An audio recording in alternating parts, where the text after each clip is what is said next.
Hi everyone, I welcome you all again on a new day with our daily The Hindu newspaper based MCQs. So let's start without wasting our time. So first question for today is Chabahar port है ना। इस port को हम काफ़ी बार discuss कर चुके हैं but एक बार फिर से देख लेते हैं चाबहार पोर्ट। तो चाबहार पोर्ट कहाँ पे है? ईरान में है। किसने डेवलप किया है? इट इज़ डेवलप्ड मतलब को developed by Iran and India है ना। वेस्ट इंडिया का इसमें मेजर जो है कंट्रीब्यूशन है। और क्यों है? बिकॉज इंडिया ने ये डेवलप किया है टू काउंटर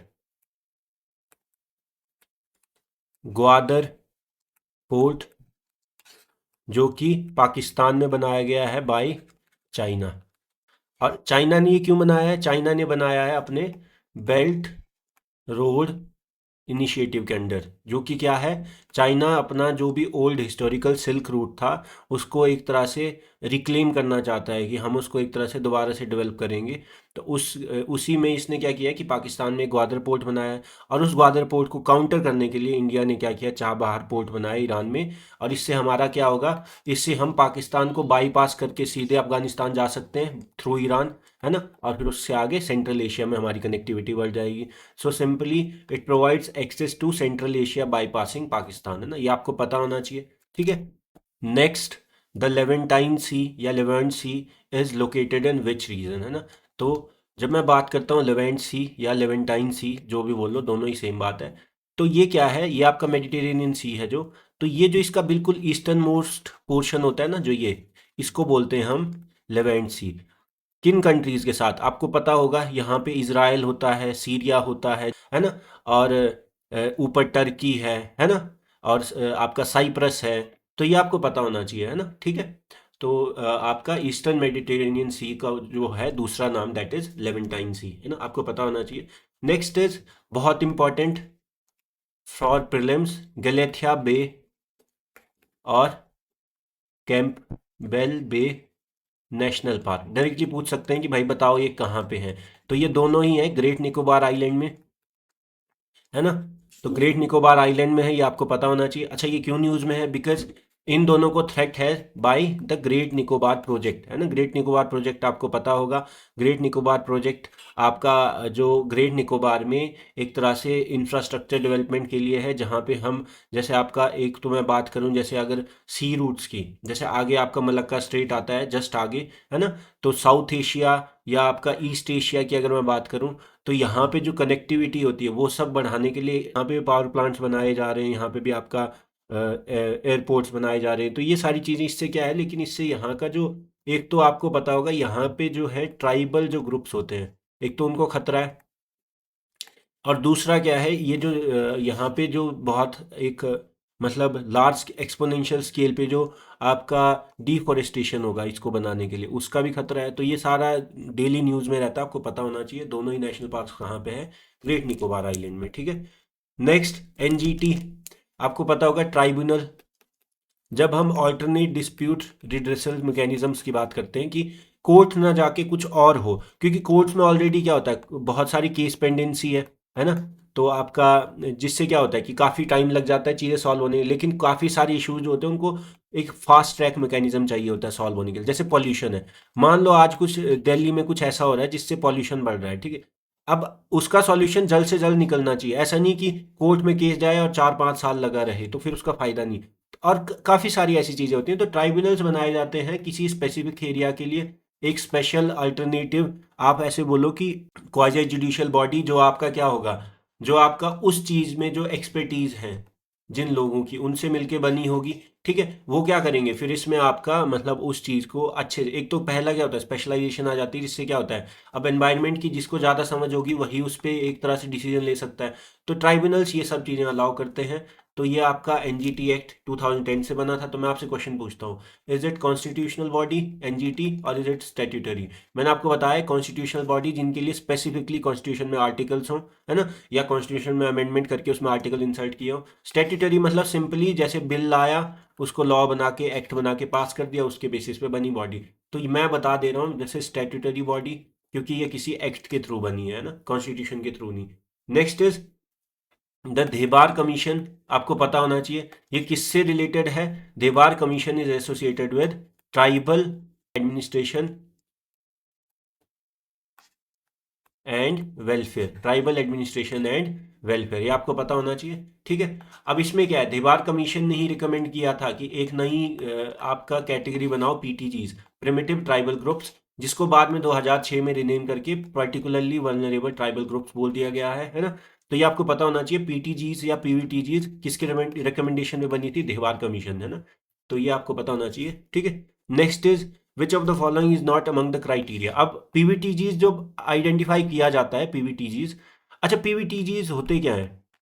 देखो, ट्राइबल ग्रुप्स में भी पर्टिकुलरली वल्नरेबल, मतलब कि ट्राइबल जो पीपल हैं उसमें भी जो बहुत ज्यादा बैकवर्ड हैं, उनको एक एक्सेप्शनल मतलब कंजर्वेशन की नीड है, दैट इज योर पीवीटीजीज, है ना। और इंडिया में टोटल कितने आइडेंटिफाइड पीवीटीजीज है? 75 across 18 states and 1 union territory, ये आपको पता होना चाहिए। ठीक है, और मैं आपसे बात करूं क्राइटेरिया की, तो क्राइटेरिया बहुत सिंपल है। सबसे पहले वहां की जो टेक्नोलॉजी हो वो उस लेवल की हो जो pre agricultural level of technology.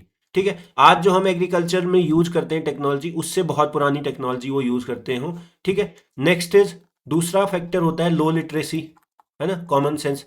तीसरा फैक्टर होता है इकोनॉमिक बैकवर्ड, है ना। अगर मैं इकोनॉमिक फाइनेंस के बारे में बात करूं, उनकी फाइनेंशियल कंडीशन, तो वो भी बहुत बैकवर्ड हो।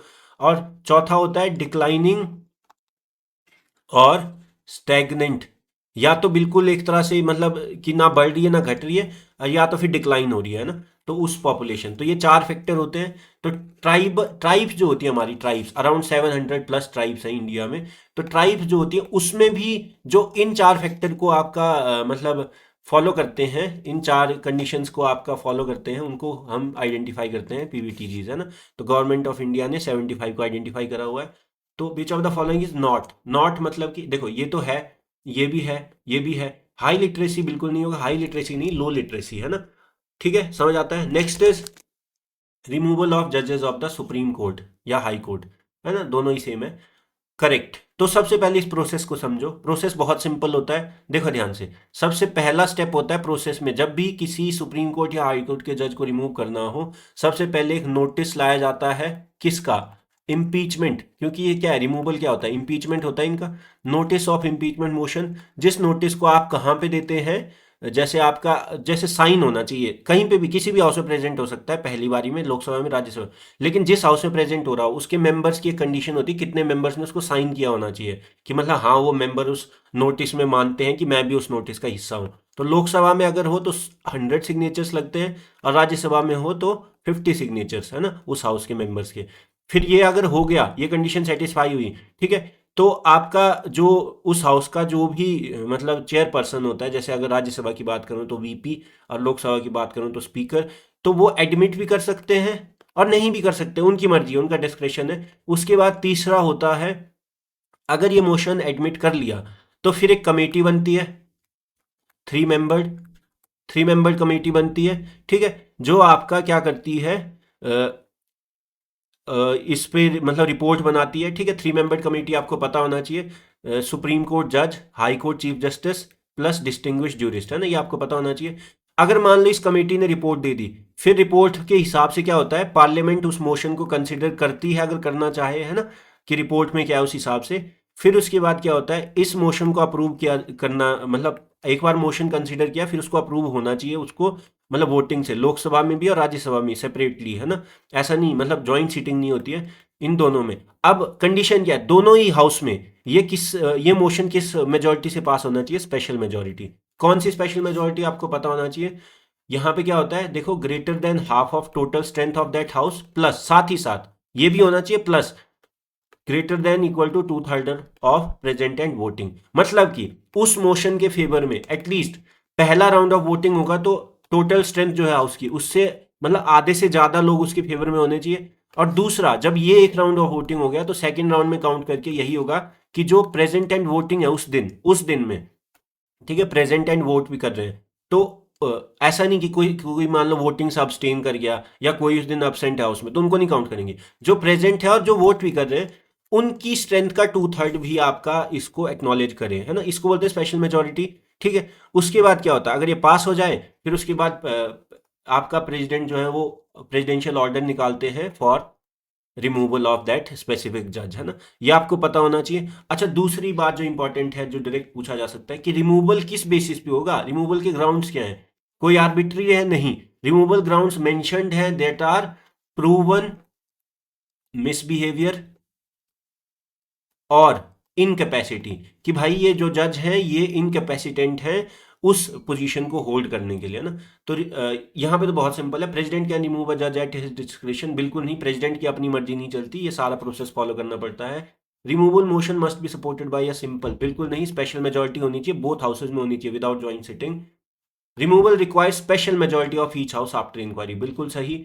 पार्लियामेंट हैज नो रोल, बिल्कुल गलत, ये सारा रोल पार्लियामेंट का ही तो है वोटिंग में, तो सी ऑप्शन बिल्कुल सही है ना। आगे चलते हैं, which of the following is correct about BRICS, तो ये आपको पता ही है ब्रिक्स, है ना, बार बार बताने की नीड नहीं है, मैं काफी बार बता चुका हूँ, Brazil, Russia, India, China, south Africa. ये कब बना था, 2009 में ब्रिक्स बना था। ठीक है, ब्रिक्स, अब ब्रिक्स ने एक बैंक है आपका पता होना चाहिए, न्यू डेवलपमेंट बैंक, जो कि आपका किसने बनाया है, ब्रिक्स ने ही बनाया है, ब्रिक्स के द्वारा। ठीक है, to like provide an alternative to world bank, है ना, और इसका हेडक्वार्टर कहाँ पे, एनडीबी का, शंघाई, चाइना, है ना। तो ये आपको पता होना चाहिए, फाउंडेड इन, वैसे तो ऑप्शन फाउंडेड से ही गलत हो गया, बट फिर भी न्यू डेवलपमेंट बैंक जिसका हेडक्वार्टर है शंघाई, है ना, ये आपको पता होना चाहिए। अच्छा, मैं साथ ही साथ एक और चीज बता दूं, एशियन डेवलपमेंट बैंक भी है एक, है ना, जो आपका जिसका हेडक्वार्टर कहाँ पे है, मनीला, फिलीपींस। तो ये छोटी छोटी चीजें आपको पता होनी चाहिए, है ना।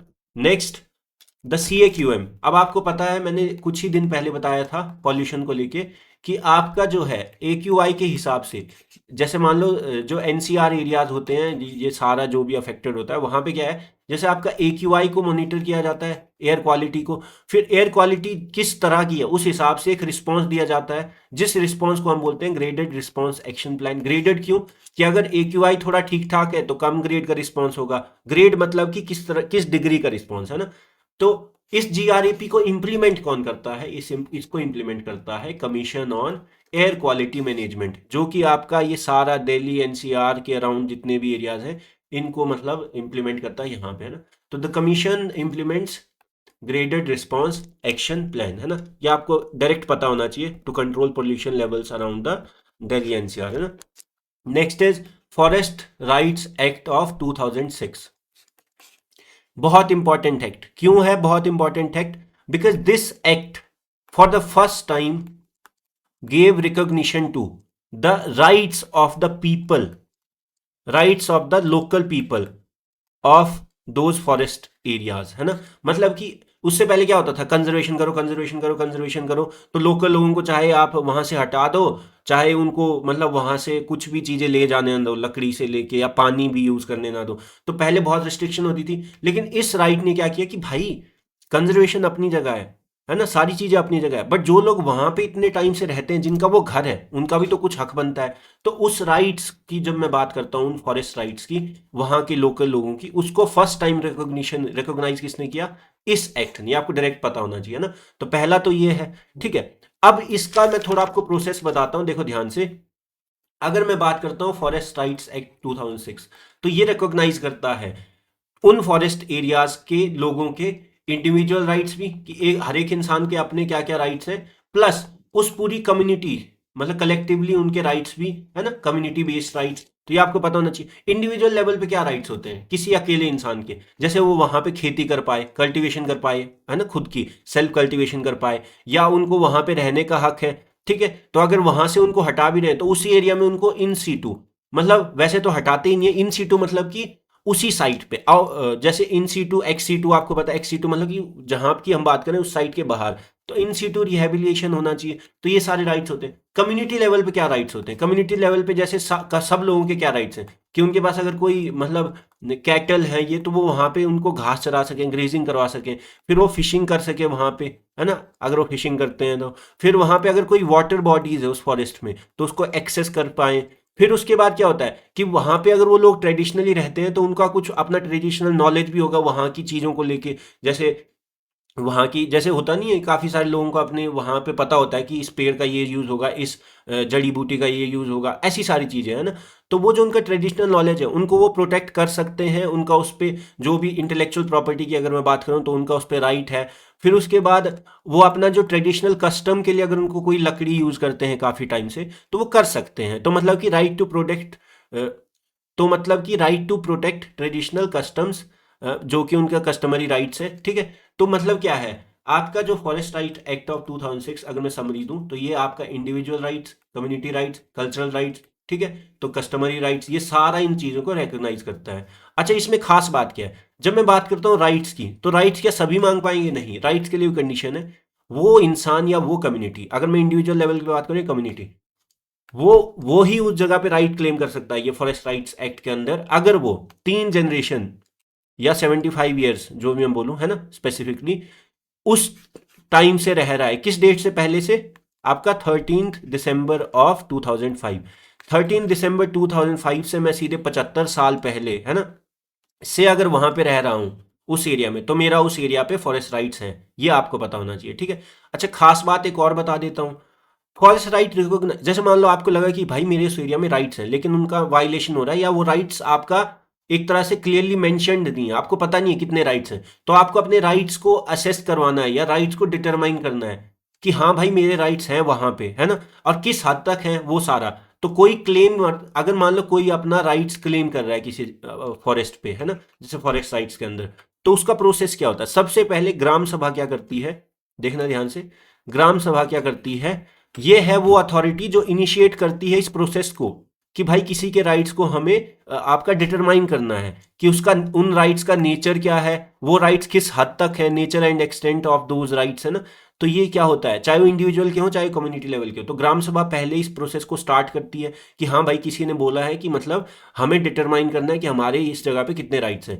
फिर वो जब होता है तो ये जो आपका रेजोल्यूशन अगर ग्राम सभा में पास हो गया, उसके बाद क्या होता है, जो सब डिविजनल लेवल पे कमेटी होती है, ठीक है, वो क्या करती है, इस रेजोल्यूशन का जो भी आपका बेसिस है या क्लेम है उसको एग्जामिन करती है, असेस करती है ना, ठीक है।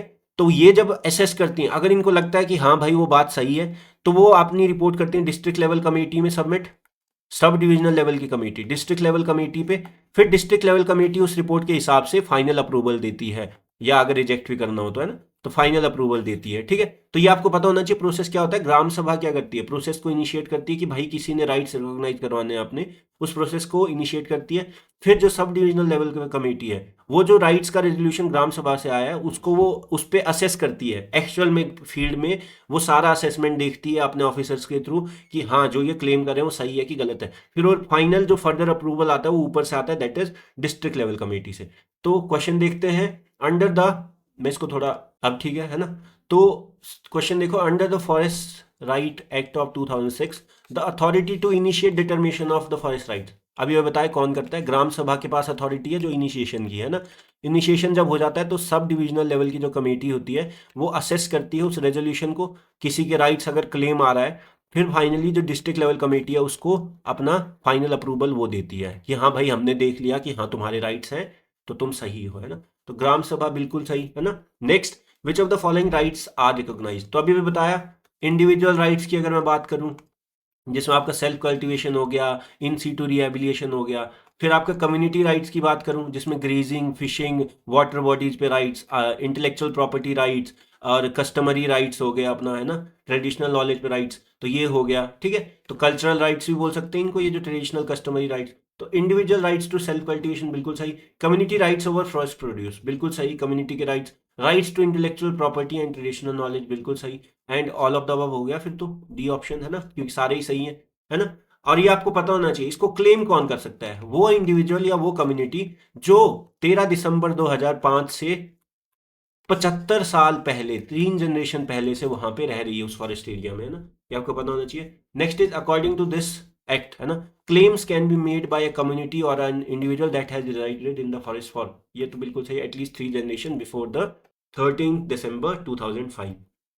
Next question, which of the following is are correct, Shompen Nicobarese. अब मैं पहले ही बता देता हूँ, शॉम्पेन की अगर मैं बात कर रहा हूँ, निकोबारीज, ये दोनों ही आपका ट्राइबल ग्रुप से, कहाँ के, ग्रेट निकोबार के। ये क्यों न्यूज में है, बिकॉज ग्रेट निकोबार प्रोजेक्ट से इनको भी एक तरह का खतरा है ना। तो और दूसरी बात मैं बताता हूं आपको, शोम्पेन ट्राइब के बारे में आपको डायरेक्टली पता होना चाहिए। ये दोनों ट्राइबल ग्रुप तो हैं, लेकिन शोम्पेन इसमें भी पीवीटीजीज है, निकोबारीज नहीं। शोम्पेन जो है दैट इज पीवीटीजीज, है ना, ट्राइब में भी बहुत ज्यादा बैकवर्ड। तो मैं फर्स्ट क्वेश्चन की बात करूँ, Shompen tribe is classified as a PVTGs, बिल्कुल सही। निकोबारीज नहीं, निकोबारीज सिर्फ ट्राइबल ग्रुप है, लेकिन पर्टिकुलरली वल्नरेबल नहीं है ना, तो वन ओनली, ठीक है, वन ओनली। और ये आपको पता होना चाहिए, ठीक है। Shompens are listed as PVTGs. देखो ट्राइबल ग्रुप्स तो दोनों ही है, लेकिन ट्राइबल में भी जो बहुत ज्यादा वल्नरेबल होते हैं उनको बोलते हैं पीवीटीजीज। तो शोम्पेन ही है पीवीटीजीज, निकोबारीज जो है वो ट्राइबल ग्रुप्स हैं लेकिन पीवीटीजीज नहीं। Next is as per the government of India how many communities are as of now, तो 75 at the time I am making this video. 75 PVTGs है इंडिया में। कितने स्टेट्स और कितने यूटीज में? अक्रॉस 18 स्टेट्स एंड 1 यूटी, ठीक है।